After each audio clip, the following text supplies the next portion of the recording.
The state has been hit so badly that it's almost easier for me to say what we don't need, because we kind of need everything right now.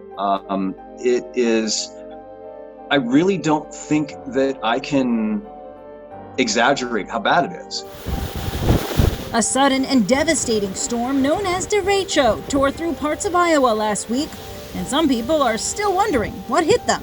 In all my years doing this, I have never seen a derecho of this intensity and magnitude causing the amount of destruction that it caused.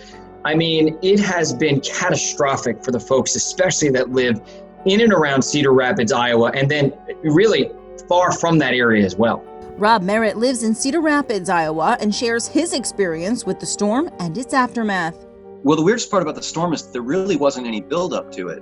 I think I heard about it about 20 minutes before it happened. A friend of mine who lives in Des Moines had messaged, "Hey, this storm is coming through. It's really vicious. Bring in anything from your yard." I actually sent a note to my wife saying, "So I don't know if this is legit or not, but I'm going to bring in all your plants just in case." And right around the time that I had just finished doing that, all of a sudden the sky got very dark and winds kicked in, and it was not like anything I have ever seen in this state. You know, we're the home of tornadoes. We have all kinds of weird weather happen here, but this is the first time we've ever had anything that was like a hurricane. The wind that was coming through was blowing around 110 miles per hour, and the thing was that it was sustained. It just kept going for about an hour. And that's one of the reasons we suffered so much damage. It wasn't one of those things that just like came through really quick and was gone. It just kept coming. And I was able to get some footage of it because my back deck has a wall next to it. And so I kind of huddled in that corner and then shot it from there. And even then, even with that protection, I was like, I can't stay out here. I mean, the wind was trying to pull my camera out of my hand.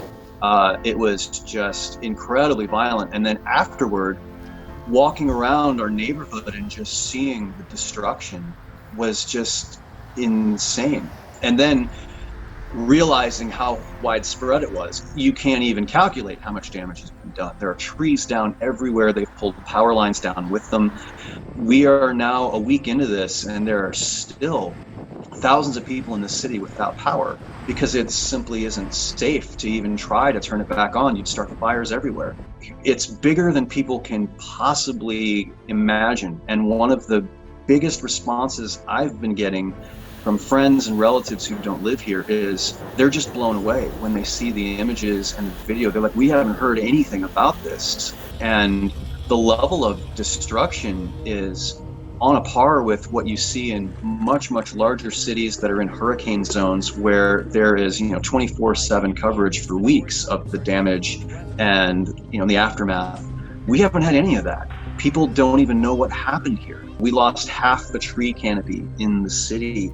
And across the state, there's damage like this. But all over the state, they're saying that we've lost half of our corn and soybean crop. That's the early estimate.